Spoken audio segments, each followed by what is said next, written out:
this thing recording. Here we go. Yeah. And for those of you on the phone with us today, thank you so much for joining.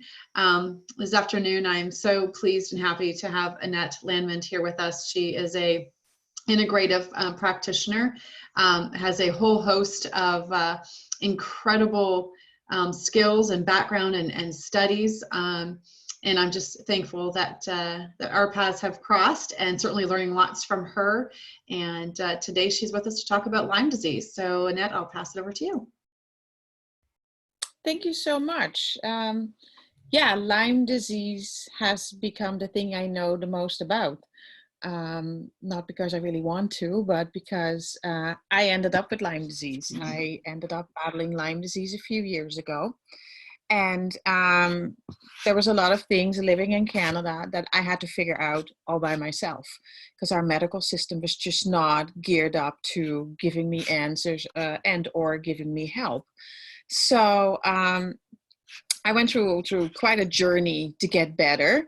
And so I developed the slogan, Lyme disease ticked me off, but I bit back. I love it. Because there was no help. Yeah, there was no help. We had to do it.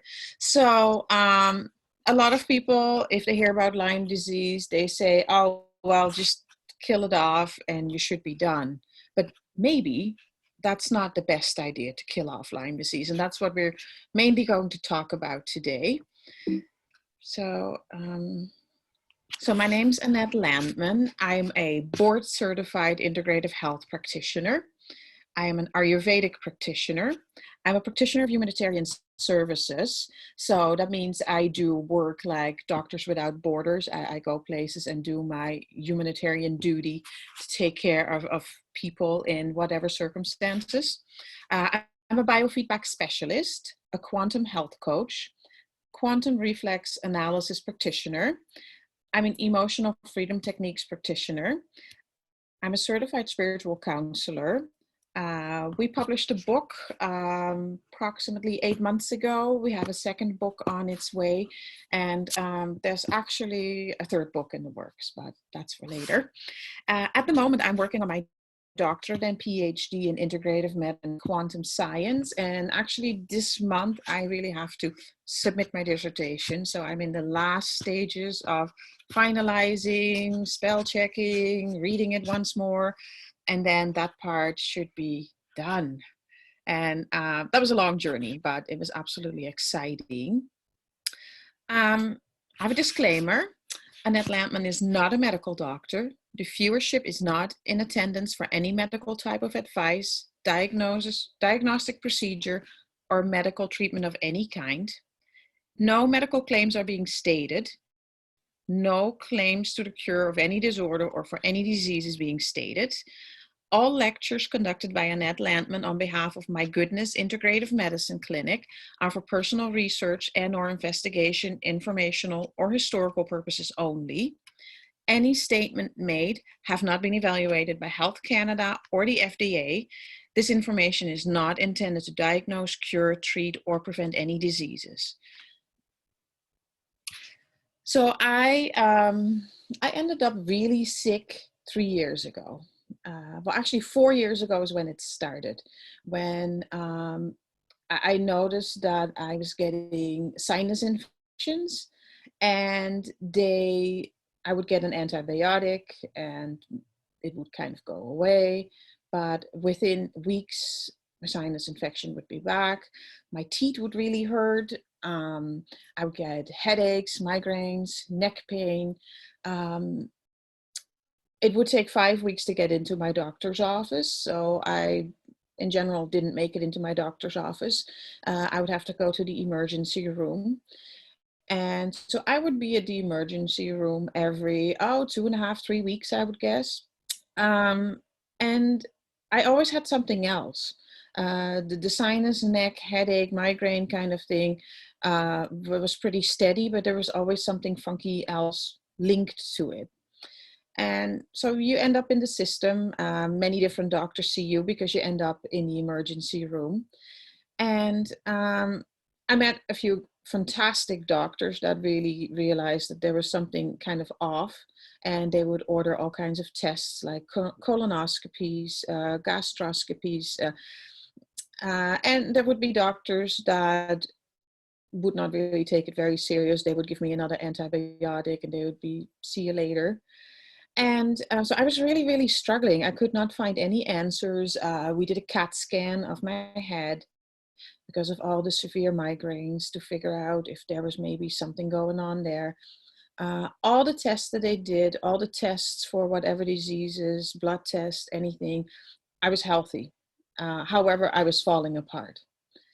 So it got to the level, I lived a very, very stressed out life. That's basically the shortest description of it. Self-employed, type A personality, always going, going, going. If I do something, I need to get an A plus because I'm not here to get a C. I need to do it right. So a lot of pressure on myself. And I ended up, it's 3 years ago now, I ended up absolutely bedridden. Like there was this beautiful morning that my body was done. And I was not able to get out of bed. My whole body hurt. My brain did not function properly. I had no strength in my muscles. Uh, I had to have help to get from the bed to the bathroom. I had to have help showering. After shower, I was done for the rest of the day. That took all my energy and I would be back in bed. I could not really digest any food. I was not hungry either, but had all kinds of digestive issues. Um, and I was just basically existing. I would not know what day it was. It's like quarantining without a brain, basically. My brain was just so far gone.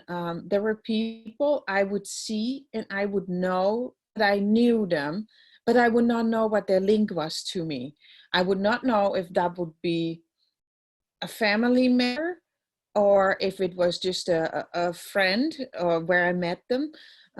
It was just a real strange falling apart of everything. So of course, we went to see another doctor, a this, a that, and nobody really took it serious. I wasn't getting anywhere. I was getting weaker and weaker. I'd lost 50 pounds, couldn't eat, was in pain, horrible, horrible migraines all day long. I couldn't deal with light. I couldn't deal with sound. I couldn't really speak because I couldn't formulate sentences. So at a certain point, my husband, he woke up one morning and he said, you know what? I didn't sleep all night because I listened to you barely breathing and I'm actually wondering if we're at the end of your life. I think you're really dying. And I don't know what to do anymore, but I know keeping you at home is not a good thing right now. So he said, I'm going to do something. I'm going to get you showered, get you dressed. I'm going to drive you to the emergency room. I'm going to drop you off and I'm going to leave you there. Because if I stay, they'll give you back to me. So I'm going to drop you off. And I don't know what's going to happen then, but I can't be there in the beginning. They need to see how you function, how you don't function, and we need help. And this is what happened. I got dropped off at the emergency room and this doctor had to deal with me. And I had not seen this doctor before. This was a very kind man. And he sat at my bed and we have a small local hospital. So you go from emergency room into the actual hospital room pretty quick. And he sat with me and I tried to tell my story and I kind of couldn't. And he looked at the computer and he said, you know what's interesting? We have not seen you in 15 years. You are not in the system. And then all of a sudden in the last 6 months, you have been here constantly. And he's like, this is not right. So he looked at all my test results and he's like, something's right. And so he promised me that he would keep me there and he would do whatever test he could come up with and to see if we could figure this out. So all day they would come in for blood tests, urine tests, stool tests, questions, signatures, anything. So I was there and they were testing, and everything would come back negative, negative, negative.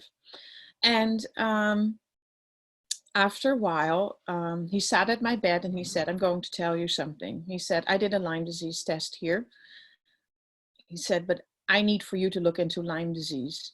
He's like, I really think that's the route where you should be looking for your answers. So my husband picked me up, took me home, and he had to, like, we're self-employed. He had to go to Ontario. He had to drive to Ontario for work. And he downloaded a audiobook about Lyme disease because we had no idea what Lyme disease was.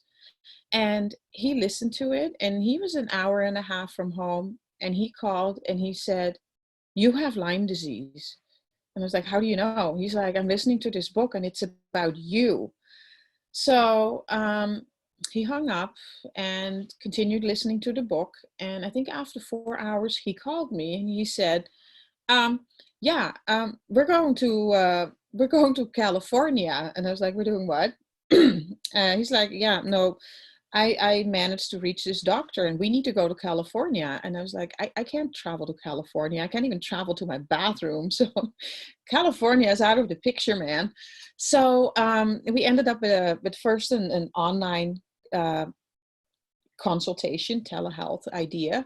And I think the consultation was over 2 hours, but my brain checked out.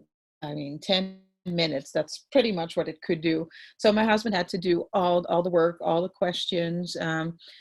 After that, we had to fill out a bunch of questionnaires about my health. And basically, they analyzed all kinds of things. And what came out of that was, just based on the answers that I would give about my health, that I was one of the sickest people that they had actually seen. So I ended up on a wheelchair-assisted flight going to California to go to, basically go meet this doctor and to learn about my condition and to pick this all apart. So basically what I knew about Lyme disease is you get a tick bite and then you have Lyme disease. Well, I learned so much more over the years. Over the last few years, I've been traveling the world to meet with the best of the best in regards to Lyme disease. I've studied under the best of the best, Dr. Klinghardt, for example. And I'm here today to give my view on Lyme disease and to kind of take you through the journey, how I got better. So what is Lyme disease? Lyme disease is a type of pathogen. It's never alone, or it's rarely alone, I should say. It likes to travel with what we consider co-infections. And a few examples are Bartonella, Babesia, Rickettsia, Mycoplasmas.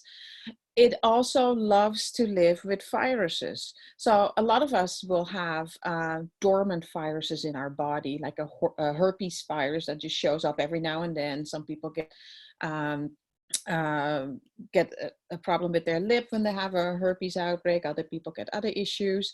Hepatitis, it loves hepatitis. For people who have HIV, HIV is basically that your immune system is just absolutely tanked. It's so compromised, and then you get HIV. So you basically are prone to bacteria, viruses, and you get a total collapse of health. It's a stealth invader. It's very hard to diagnose. It's very hard to find. It likes to hide from your immune system, and it can do it because on any given moment, it can change from being a spiral to being a circle. So it can be a spiral to dig into your bones and your tissues, and it can be a circle to protect itself against, let's say, antibiotics. So it's a very, very smart creature. It's a very complicated situation if you really have chronic Lyme disease. So what's the history of Lyme disease? Well, most of us have only learned about Lyme disease in the last couple of years. However, it has been around for a long, long time. It was named after Willy Burgdorfer, who in 1981 was doing some research and kind of found Lyme disease and a connection with Rocky Mountain spotted fever, which we consider to be one of the co-infections of Lyme disease. So he wrote a document about that to link Lyme to Rocky Mountain spotted fever, and then So the Latin name for Lyme disease is Borrelia burgdorferi. So that's how Willy Burgdorfer comes in. Actually, in 1949, there was a scientist named Sven Hellerstrom who had already encountered Lyme disease, and he discussed it in his paper. He didn't really know what it was, but he had found this pathogen that behaved kind of strange, and he didn't really know what to do with it. He kind of collected some symptoms of people, and he just wrote an article about it, a paper about it. In 1970, there were a lot of children, a few adults, but mostly children in Lyme, Connecticut. And these children all at the same time had the same symptoms. They all had fevers, headaches, severe like joint pain, like arthritic joint pain. It was only in Lyme, Connecticut. So it was not in the whole area. It was only in town. And there are some conspiracy theories of why it would be in Lyme and things like that. I'm not going into that. I can discuss that with somebody in a later setting. That there's a whole documentary about it. You can look it up. These children were very sick, and nobody understood what was going on. They all had the same thing. And at a certain point, they kind of linked it to ticks in the area that carried certain conditions. And that's most likely why these children got sick. A few years ago, they found a mummy who was over 5,000 years old. And they did all their testing on this mummy. And then they asked a couple of health organizations, what else should we be testing on this mummy? Who's got any ideas? And then somebody said, can we test it on Lyme disease? So they did a Lyme disease tissue test, or however they would do it. And they determined that they could already find the Lyme disease bacteria in this mummy. So it's not a new disease, but we believe changed a lot in the last, well, what would it be? Let's say 40 years. It has changed quite a lot. So, so 4.5 billion years ago, the biofilm that Lyme really likes to live around was already found. So maybe it's not 5,000 years old. Maybe it's 4.5 billion years old. We might never know that. But it's interesting to see that in today's society, it's really coming up, and now we're really dealing with it. So all my research information here, I like to work with facts, with stuff that I find. Often I have to reach out to the United States. It feels like in Canada, it's still not recognized as a condition. So these are my numbers from the United States. Lyme disease is now the 6th most common reportable infection disease in the United States. And I think that's pretty shocking, because this actually happened in a very short period of time, because in 2012, Lyme disease was included in the top 10 of the most notifiable diseases. And hey, we've got something new coming up. So that was only 8 years ago. So we should maybe look at what this is, because we see it more and more. So every year at the moment, 300,000 people in the United States get Lyme disease. So they get actually the official diagnosis according to the CDC. So the initial treatment, so in 1970, when these children got diagnosed with Lyme disease, what they did, they brought out the antibiotics, and these children got treated with antibiotic, and that was successful. These children all got their health back, and they went back to living a full life. It was, let's use antibiotics against the bacterial infection. However, due to the overuse of antibiotics in general nowadays, the pathogen called Lyme disease has become a lot smarter, and we find that it has really changed its behavior. Lyme disease is a biofilm producing infection, and the bacteria loves to hide in the biofilm. So it creates a wall basically to protect itself against anything that could come in. So antibiotic treatment often makes them more resilient. And what that means is it goes from a corkscrew to a circle to protect itself for the antibiotics to come in. Plus, it can fairly quickly create a lot of biofilm and hide in the biofilm. There's only a few antibiotics, and maybe there's actually none that can really get through the biofilm. I know that the medical doctors are now working with 2 antibiotics that they're trying to pulse in Lyme disease patients to break down the biofilm. However, the more and the more aggressive they are with antibiotics, it appears that they drive they kind of tick it off and it becomes stronger, and it changes, and they drive it deeper into the body. So it's not really successful at the moment. A lot of people, and short-term use of antibiotics has a bit of a different outcome, but long-term use, we don't see a lot of real success stories at the moment. So what do you learn about Lyme disease? If people talk about Lyme disease, everybody tells you, oh, did you have this bullseye rash? I never had a bullseye rash. However, we believe that I would have most likely had Lyme disease in my body for a long, long time. I never remember the tick bite. I never remember the bullseye rash. However, I had all kinds of funky issues when I grew up. I always had ligament issues, ankle pain. My ankles were very weak. I would always play sports, roll my ankle, headaches. I always had funky issues that nobody else really had. And they would go away for a long time, and then I would have some kind of funky flare up. So this rash is only experienced by, and I used 2 research documents. One said 10%, the other one said 30%. So I'll say this rash is only experienced by 10 to 30% of the infected people.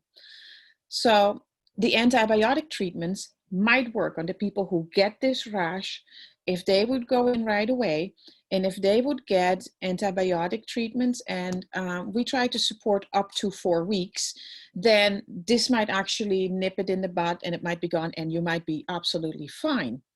However, in Canada, for example, it is very complicated for your family doctor to prescribe you 4 weeks of antibiotic treatment for this condition.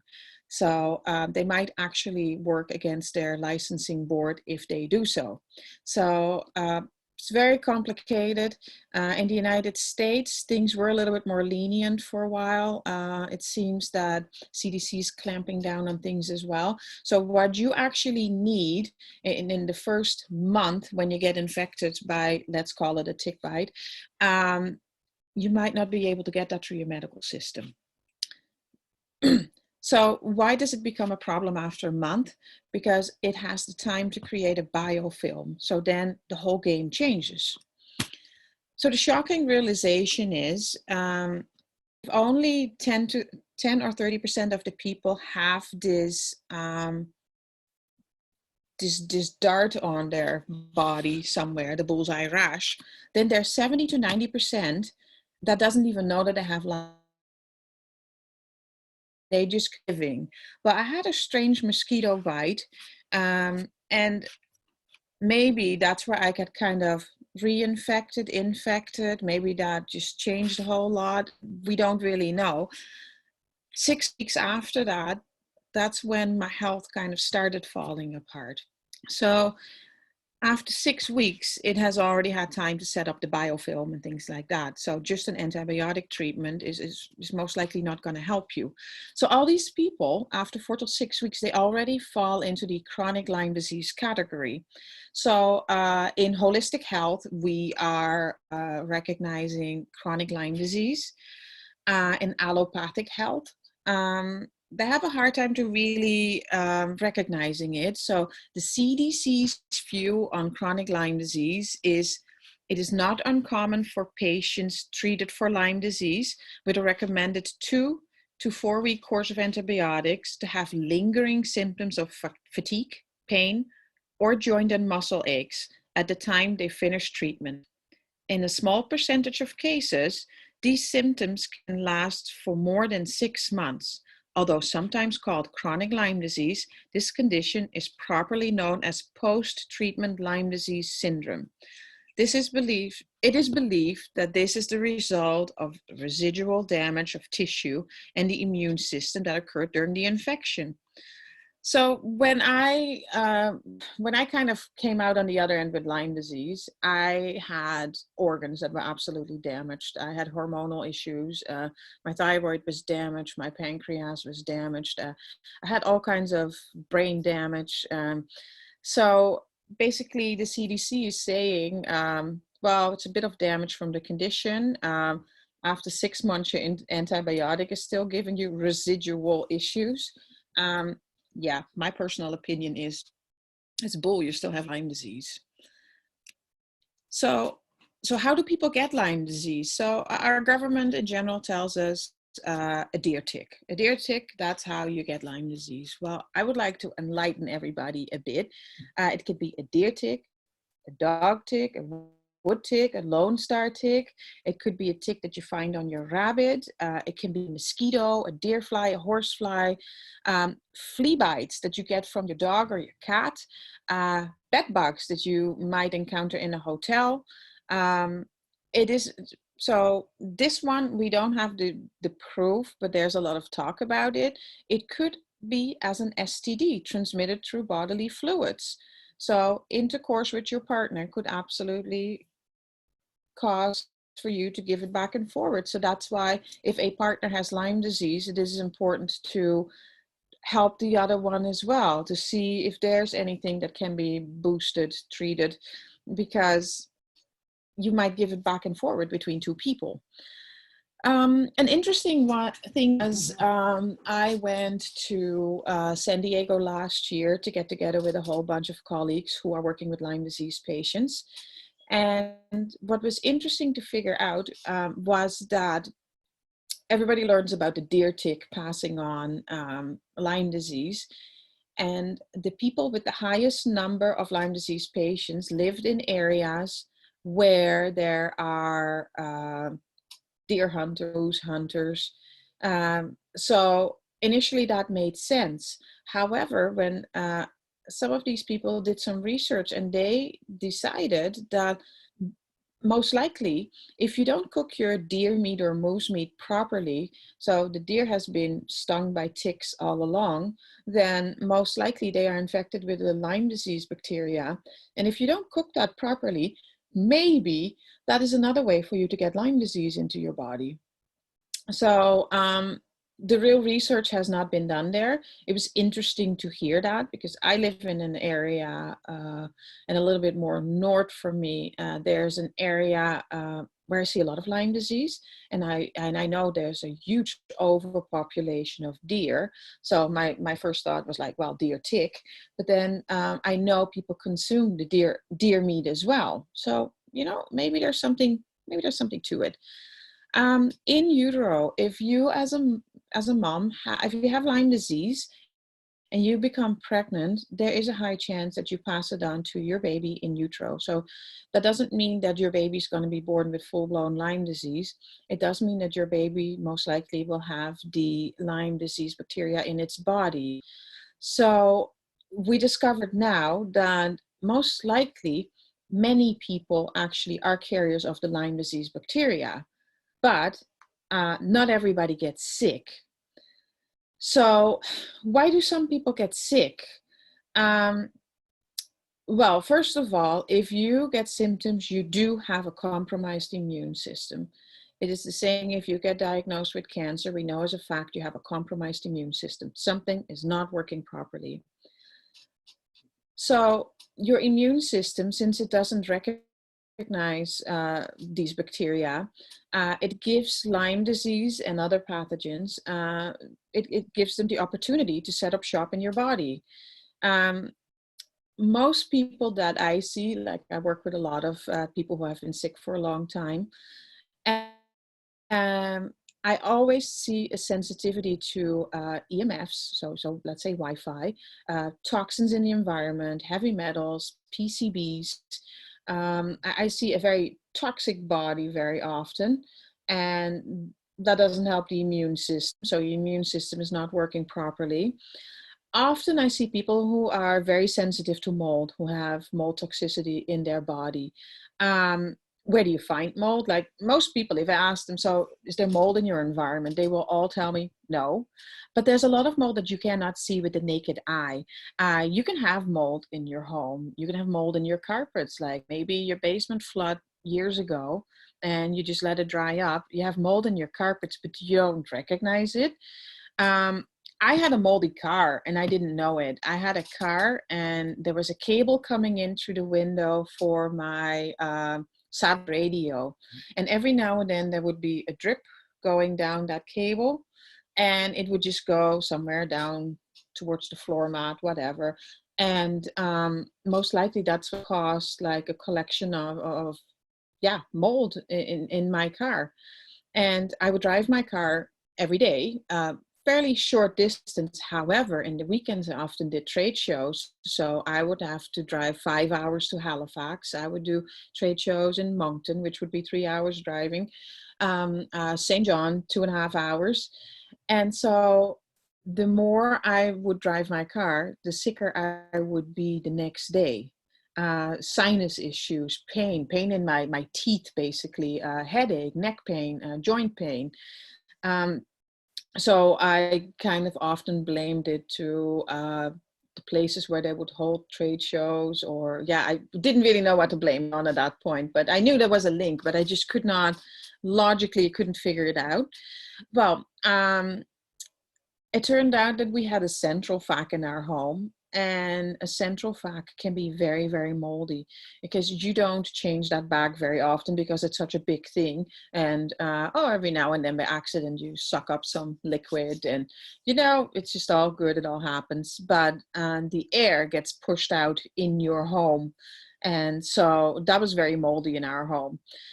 We did not have wood heat, but I know a lot of people do have wood heat, and that can be very, very moldy. In regards to nutrition, products that can be very moldy is corn, or any corn product, grains, nuts, and seeds. And I was always munching on walnuts and all kinds of nuts, and I ate all kinds of grains. And so let's say the farmer harvests the grains, they can't send it to the factory right away. They have to store it somewhere. Often they have to do all kinds of treatments to make sure that they push air through this product so it doesn't get moldy. And often they cannot prevent that 100%. So before, let's say, the grain gets through the bakery, there's already mold in the product. So if you're sensitive, stuff like this can bother you and accumulate. So how does your immune system collapse? Well, one of the huge ones is chronic stress. And who's not stressed? Like, who doesn't have stress? And especially now, a lot of people don't have an income, or hoping that the government can supplement some. Some people don't qualify for anything. If we would know that this was going to be ending May 15, then at least our brain could kind of comprehend that and see how far we could stretch our finances. But who knows? Maybe it's July 30th. We don't know. So, stress, a lot of pressure on yourself, chronic mental and emotional disturbances, living in a household where there's always a person who's always triggered by everything, for example, and it could be you, just a lot of drama, tension, environmental toxins. One of the biggest immune stressors is absolutely toxins from pharmaceutical drugs. It doesn't get mentioned very often, but your body, this is so foreign to your body that in general it's not able to detox it. So it collects in your body, your liver, your kidney, sometimes your brain. Stuff accumulates there, and it brings down your immune system over time.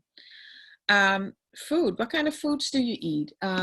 I think that the North American diet is a very inflammatory diet. It feeds into inflammation all day.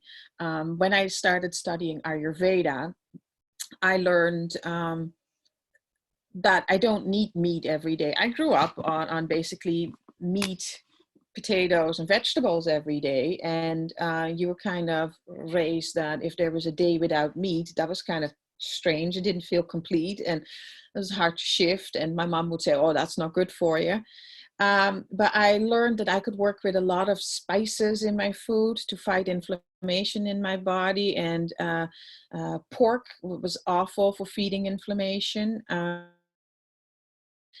So I had to learn to, when I was really sick, I went plant-based. I went on a plant-based diet, and within a very short period of time, that changed so much around. Like, it was absolutely mind-blowing. I would live off of smoothies that we would make from a lot of vegetables, a bit of fruit, but mostly vegetables. And my husband would make them for me, and it would bring down a lot of the inflammation in my body that Lyme disease had caused. So nutrition is just very, very important. Alcohol is one of the worst things. It feeds into inflammation very much. So drink water if you can. Drink herbal teas. Don't drink all the juices that you purchase in the supermarket, because they're loaded with toxins, chemicals, sugars. And a lot of people, their body knows what's good for them and what's not good for them. And many people develop food allergies. And it's funny because I have so many people come in nowadays and they say, I've never been allergic to this stuff, and now I react to everything. So your body is basically telling you that something's not right. It's signaling, it's saying that it needs help. But we just keep on doing what we were doing, and we go to the doctor and we want some allergy testing, and then we don't eliminate what's not good for us, but we just, pop a few allergy pills and we keep on going. Well, your body is actually telling you that, we need to change this. This is not good for me. So listen to your body, learn to get that gut feeling, or listen to your gut feeling. So Lyme disease never comes alone. There's always more going on. If you have a healthy immune system, healthy lifestyle, you have your emotions in check and everything like that, most likely you could get a tick bite. And although the tick might be infected with the Lyme bacteria, your body is most likely able to fight that off. You might be a little unwell, a little flu-like symptoms, anything like that, but your body is most likely able to handle it. So what else plays a role? For me and for many of my patients, heavy metals in the body. So how do we get heavy metals in the body? Well, many of us have amalgam fillings. So when I got really sick, I had amalgam fillings and I had 2 root canals. And when I was a little stronger, it was suggested that I would remove them. I made the mistake to not go to the proper dentist. I had been traveling so much for my health. I did not want to go to Toronto once more. And I just spoke with my local dentist, and he was a great guy, and he was willing to help me as much as he could. And I followed a protocol with to see if that would help and things like that. But at the end, my body is very sensitive. So when they removed 2 amalgam fillings, somehow I still got exposed at removal. And that kind of did a number on my thyroid.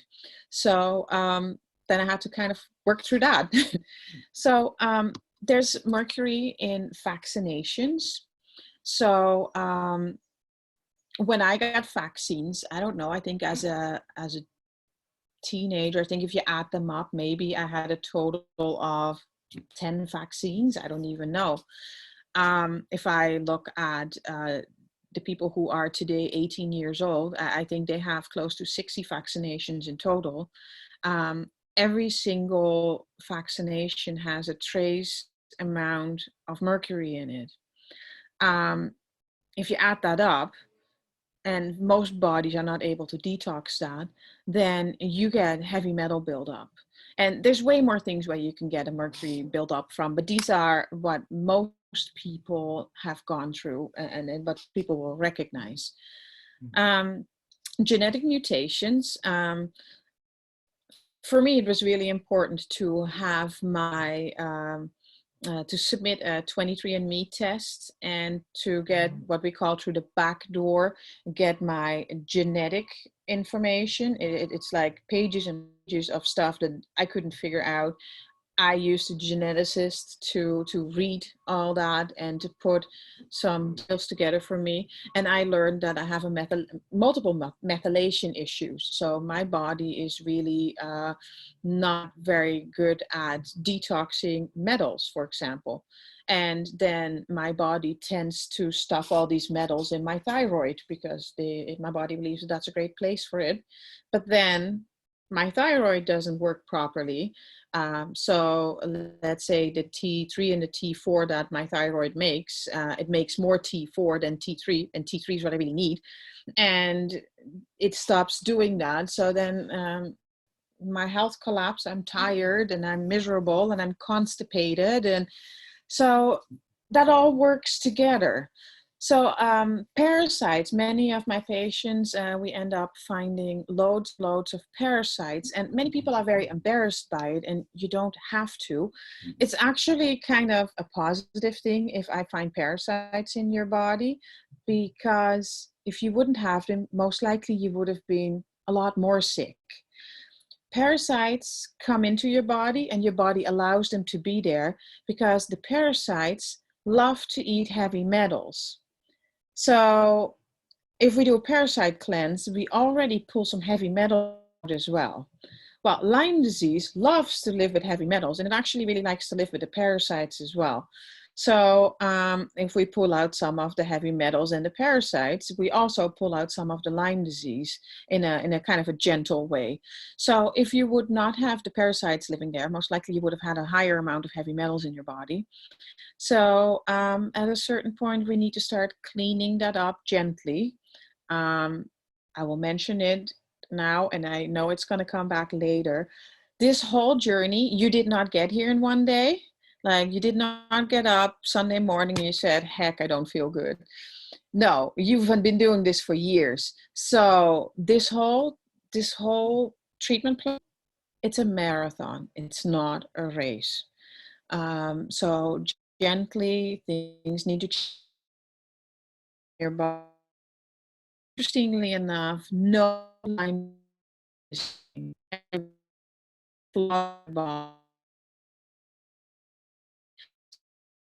it's really a journey to go on with everybody different. We learn new things with everybody. So mycotoxins are a huge issue. So whether you get your mycotoxin, mold, black mold, the most toxic mycotoxins can actually destroy the blood-brain barrier. So if they open up the blood-brain barrier, what happened to me, Lyme disease will cross the blood-brain barrier and will set up shop in your brain tissue. And that's what happened with me. That's why my brain didn't work anymore. And then the toxins, the black mold toxins, decided to live there as well. So altogether, they get a hold of your brain and they damage your immune system even more than what you already were dealing with. So what do I see often? Often if I ask my clients, did you ever have mono? Most of them will say that somewhere before the age of 25, they had mono. So what is mono? Mono is mononucleosis. It's the Epstein-Barr virus that causes mononucleosis. Approximately 90% of all adults have the Epstein-Barr virus in their body. Only 25% will actually experience symptoms. But so if you can be a carrier of Epstein-Barr virus, if you understand that logic, then it's not hard to understand that you could also be the carrier of Lyme disease bacteria and not having the real symptoms because you're still healthy enough. Your body's still, your immune system's still working properly. So where do we start? So if I look at a patient who comes in here who's like, gosh, I don't know what I have. I had all kinds of tests done. I don't know what I have. I'm just not doing well. Well, let's say if you would have Lyme disease, you could have brain chemistry imbalances. So basically your neurotransmitters and the activity in your brain regions could be disrupted. That there could be issues going on. I often see hormonal imbalances. So overall suppression of hormones is what I mostly see. So things have really slowed down and things really don't work properly. Diminished gut integrity. I think that might be like the number one symptom, but most people see first is leaky gut, can't handle foods anymore, intolerances, kind of allergic reactions after eating, like little hives, skin rash. Patterns is what we often find, and the bowel flora is not optimal anymore, and most of your health is in your gut. If there's issues there, there's a very strong link between, if your gut's well, your brain won't function well. So if we want to fix you, we need to know what your gut looks like. Poor blood circulation, poor oxygenation capacity and overload. If you have low oxygenation in your blood, you're full of inflammation. A healthy body is well oxygenated because it can fight inflammation that way. Lymphatic overload. Your lymphatic system is basically your garbage highway.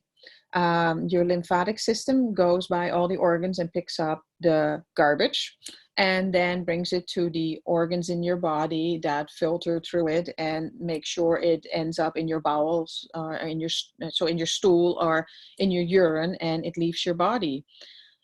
So many people have a poorly functioning lymphatic system, so all the toxins just stay in the body. It gets sluggish. And if your blood has to refilter toxins constantly, you're not going to feel great. Before you get to immune dysfunction, it actually all starts with mitochondrial dysfunction. I work a lot with the mitochondria. Your ATP, which is created in your mitochondria, is your energy for life. It's your life energy. If that step is already not produced well because your cells are so toxic, then you will also not feel a whole lot of energy. So then that low energy cells will multiply in another low energy cell, if that's cell. So if we do that for a while, then the immune system will go offline. Compromised immune system, that's what we see a lot. Suppressive autoimmunity, overreactive autoimmunity. So people who have all these histamine reactions, for example, we see a lot. I think the numbers were that 60% of the North American people have at least one autoimmune disease. And I believe that 49% have at least two autoimmune diseases. So we are very, very unhealthy altogether.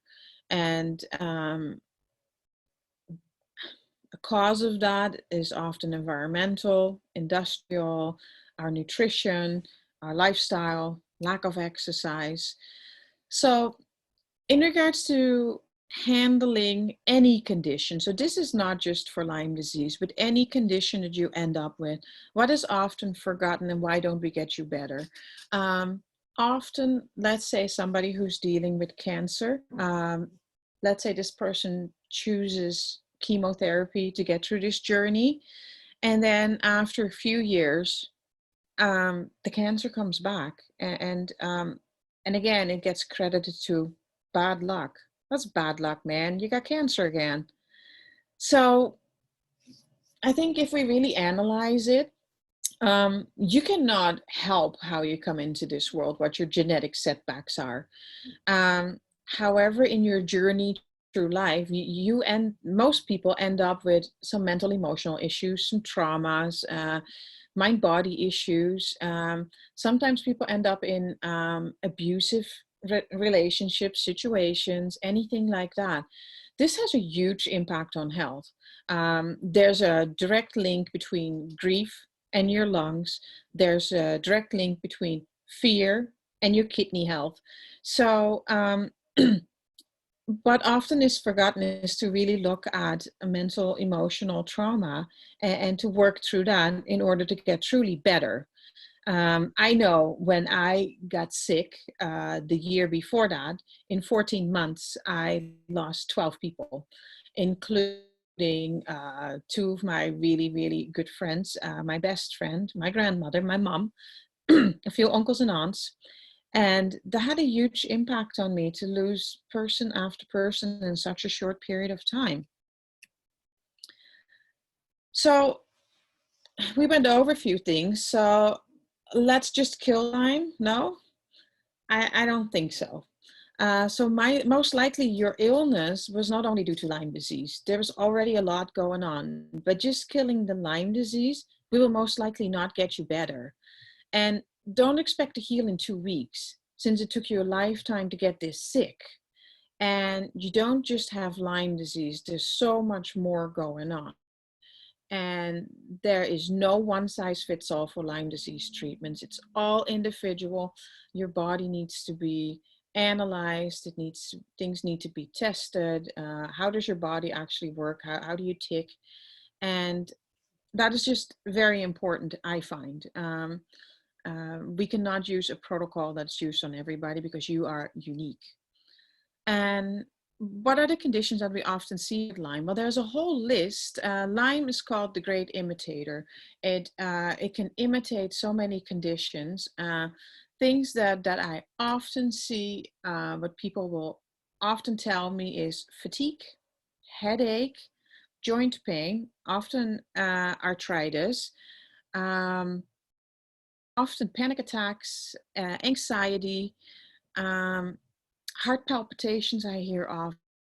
Um, there's a list of almost 300 conditions that Lyme likes to be linked to or Lyme likes to mimic. It's a long list. I'm not gonna say, I'm not gonna tell you all of them. However, I just want for you to understand that it's never alone. There's always more. I ended up with, when I started treating heavy metals, I'm what I can do in one day, why would I take 5 days for that? That's kind of the person that I was. So I pushed it way too hard and I ended up in the hospital at the end. And interestingly enough, I was my worst enemy. Like I needed to slow down, take the time for this treatment. I needed to slow down and not worry about when am I going back to work. I needed to slow down and accept that I had this condition. I had to learn so much. So I ended up with these heart palpitations that were actually kind of, yes, they were Lyme disease related. However, me pushing the detox so hard, I was kind of the instigator of it all. So work with a practitioner and follow the steps because a practitioner is there to protect you. So another reason why we don't kill Lyme, you have this awful disease, so you already don't feel great. But what we want to do is try to get you to a level where you feel better and get the quality of life as good as we can get it. I know a lot of people who take the antibiotic treatments, for example, they go through conditions, what we call the Herxheimer reaction, which is named after Jarisch Herxheimer. It's actually die off in the body and your organs cannot filter the die off out quick enough. Your organs are not functioning properly. So they, if you kill off a whole lot of Lyme, your organs are not able to handle all that. And then you get worsening of symptoms. You can feel horribly ill for weeks, months. And I don't think that's needed. So I fried my own brain a couple of times. My body's first reaction with the Herxheimer is awful migraines. And that's when I learned to slow down. And my number one goal for all my clients and patients is we're going to make you feel as good as we can. And that's only going to get better. It's not a marathon. Oh no, it is a marathon. It's not a race. That's the one. So what I knew about antibiotics before Lyme disease, and I think I was lucky that I already knew this. So long-term use of antibiotics will do a lot of damage to your gut. And if your gut is not functioning well, then you get immune disruption. If your immune system doesn't work well, you're susceptible to bacteria, viruses, and other conditions. So that doesn't make much sense, right? Long time use of antibiotics kind of can be the cause of inflammation, which again causes immune system disruption. Um, it is actually has a direct link to immune system dysfunction as well, and it can do damage to the brain and neurotransmitters. So, what's worse, the cure or the illness at a certain point? So what did I try? I tried many different things. Everything was holistic. I focused a lot on nutrition. I knew that you can build your body with proper nutrition, minerals, vitamins, fibers. So I focused on that. Um, Quantum biofeedback was an absolute game changer in my journey. I focused on nutrition and all kinds of things for approximately 7 months. And then I got my hands on quantum biofeedback. I knew that that's what they would be using in Europe. I did not know anybody in the Maritimes who had access to it. So at the end, my husband decided that we would just get the system. He would get some training and we would just hire somebody online, so telehealth, like what we're doing now, and who would guide us through it, who would guide him through the sessions that he could do on me initially. However, after the first session, it was amazing. I was bedridden at that point, kind of. I had a bit of a setback. I had been exposed to mold, and the setback was approximately 6 weeks at that point. I was not smart enough to stay away from mold. I was exposed and I should have walked away and I didn't. I kind of stayed in somebody's house, what I should not have done. Did it anyway. So I stayed for 3 days and yeah, then I got really sick and that lasted for about 6 weeks. So then the quantum biofeedback machine came in and within 5 days I was out of bed. And then the healing really started, and I had not been driving a car for a long time, and with regular biofeedback and the detoxing and the nutrition, it did not take long and I was able to drive my car again, short distances. So so that's a huge game changer, and that is absolutely what I use as one of my tools with pretty much everybody I work with, because I just absolutely love the technology and the results of it. I did a lot of detoxing my cells, nutrition, supplements. Coffee enemas was a big part of helping my liver to clean out. Um, I did a lot of acupuncture, PEMF treatments. I had a PEMF mat that I could lay on a few times a day, pulse electric magnetic field, and it really helped my blood to kind of clean up and let's say get a little bit more liquid and reach all my cells, and it encouraged my cells to dump out the toxins. Sauna, I did a lot of infrared sauna therapies. I felt that that really helped me. It energized me. Um, I did infrared blood treatment, so IV and then infrared. Vitamin IV treatments, eliminating stress. That was a big one. I had had a lifestyle. I grew up in a self-employed family, and we were always encouraged to work hard and to always do more than somebody else. And I really had to unlearn all that. I had to learn that a work day could have 5 hours. It did not have to have 12. And things that would not get done today, they would be okay for tomorrow. And so I really had to do yoga. In my Ayurvedic course, I was forced to do 200 hours of meditation. Like I had to log my meditation hours. And I was struggling with that in the beginning, but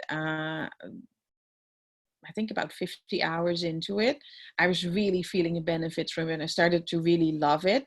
So then it wasn't hard anymore, but it was absolutely part of getting better. Breathing exercises, healing light yoga. Choose your circle, choose the people around you, people that build you up. That's great. But all the negativity and the drama, people who drain you, I just had to filter them out for a while. It was just not beneficial for my healing journey. And I had to deal with my traumas. There was all kinds of stuff that had happened to me in my life. And I grew up in a family where a lot of loss and accidents had happened, very traumatic stuff. And everybody would just, move on and don't talk about it and accept things the way they are, and let's go. So I had to learn to filter through that and give that a place. And it was interesting. But it absolutely helped.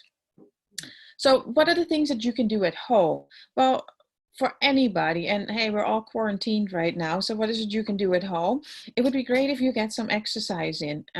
Some people can still go outside. Here where I am, they just closed our walking trails.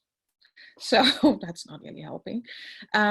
So if you have a chronic illness, I would really like for you to do short bursts.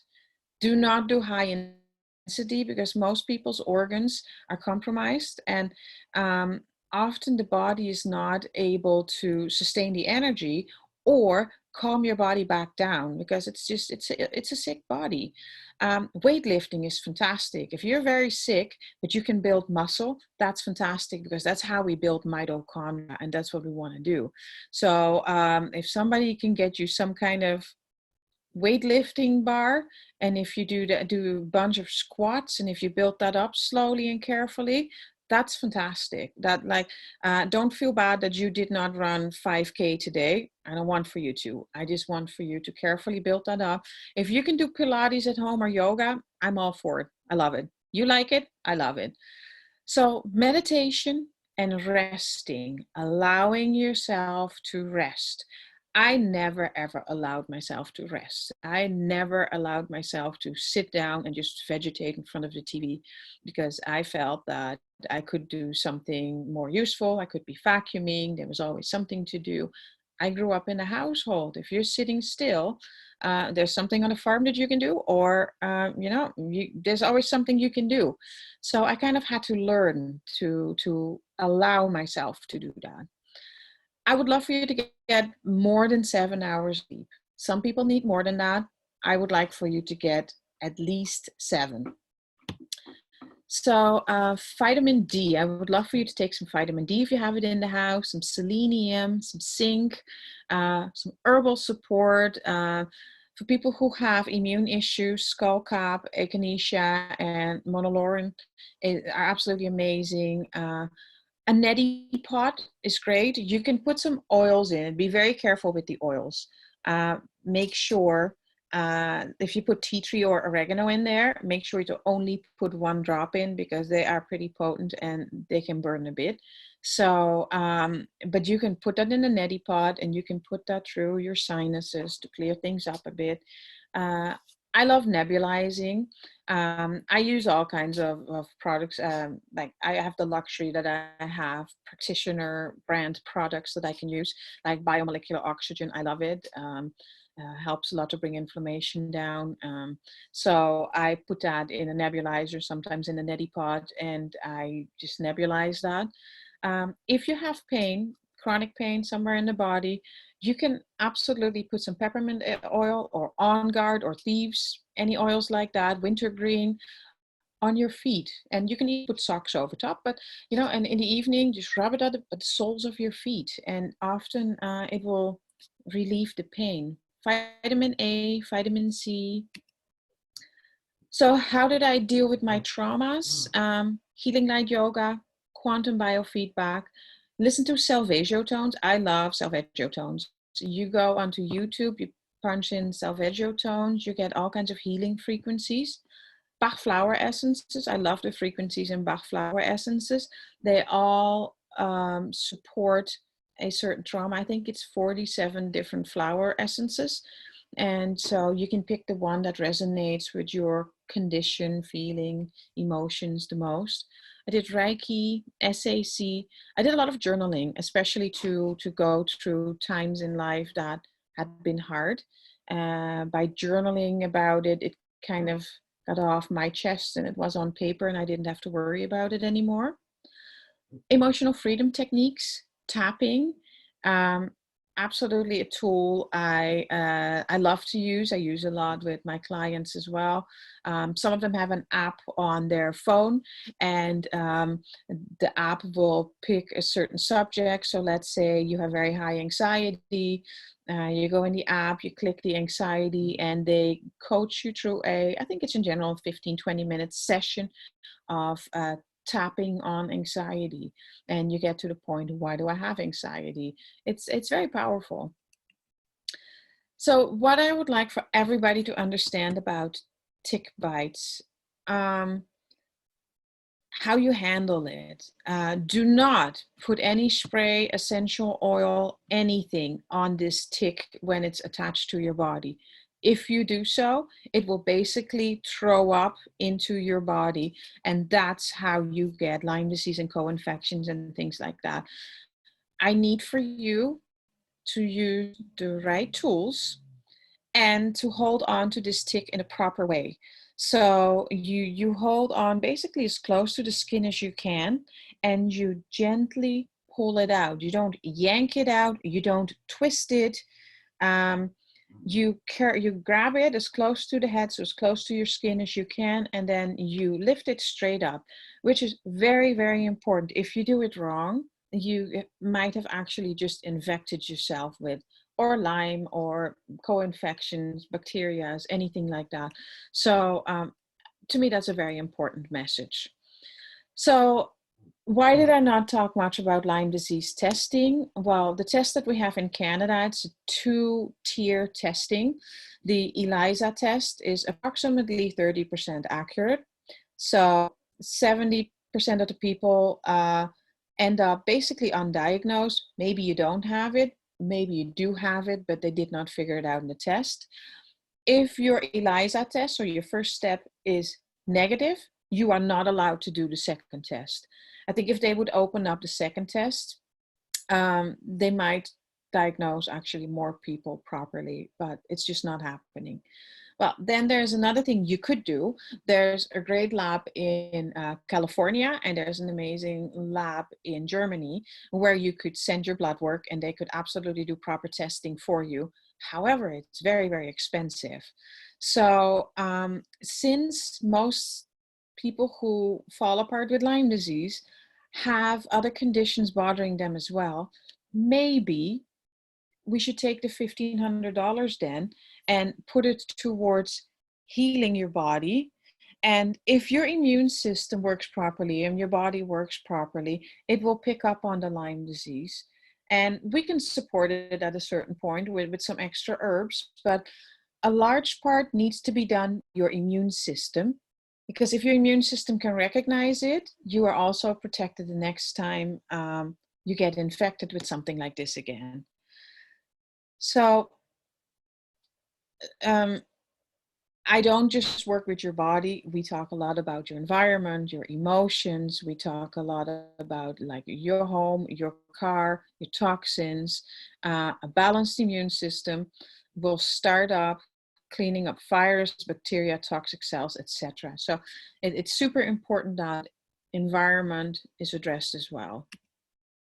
So what type of sessions are possible with me? I work with anybody who's not well, and we will try to figure out what is offline, what is off balance in your body, and we will start balancing that, and then we'll look at your toxicity levels, and we look at what organs are doing their job properly or not, and how can we balance them, and how can we adjust your lifestyle, your diet, your stress levels, things that you are exposed to. How can we actually help you? How can we help you to get proper sleep? There's actually tools that we use. I like to use blue light blockers, for example. I put them on around 9 p.m. It's orange glasses, and they actually promote the promotion of melatonin in my body. So when I'm ready to go to bed, there's enough melatonin to help me fall asleep. For many people, I have to cut them off of their iPad, their laptop, their TV, things like that, starting around 8 p.m. Once they do that and they do some calming stuff, maybe just a bit of reading or meditation or listening to relaxing music, often they have a much better time in getting to sleep. But there's other tools as well. There's herbal products that we can use. So yeah, I basically work with anybody who feels that they are unwell and they need some help balancing. I work with people worldwide. I see clients in office, and I work with a lot of people with telehealth. Right now, we're not allowed to see anybody in office. Most of my clients work with quantum biofeedback, and that's funny. I guess my PowerPoint presentation just decided that that was it. Oh, hold on. Okay, this was my last slide. Katrin, you kind of froze on me, so I don't know if you're still out there. I am. Yep, I'm still here. Yeah, so that was fantastic. Thank you so much for all that information. I'm going to open it up to any questions by anybody on the phone. Go ahead and pop it into the Q&A box or the chat window. Definitely a lot of great information. I've taken a lot of great notes myself, Annette. Interesting. I can tell you that listening to your story, I've had 2 people come to mind. It'd certainly be interesting to have them see this recording for sure. Yeah, and you know, I know people with Lyme disease, they struggle so long to get a diagnosis, and it's a relief to get a diagnosis. Mm-hmm. But I've learned in my journey that the diagnosis at the end did not matter. It mattered that we put my body back in balance to prevent worse, right? Yeah. So the diagnosis of Lyme disease, yeah, I got one at the end, and at that day it did feel great because I was not crazy. I did not need to go to mental health. There was absolutely something really wrong with my body. But yeah, so I've learned now, and a lot of my patients, in the beginning, they sometimes have a hard time with do we really want to know this? Like, I'm there to support you if you really want to do all the testing. But if you're like, hey, let's use that money and let's get some treatment started, then I'm on your team, because we need to balance some stuff so you feel better. Yeah, absolutely. It all starts with that inflammation in the body, right? So. Right. Again, yes, absolutely.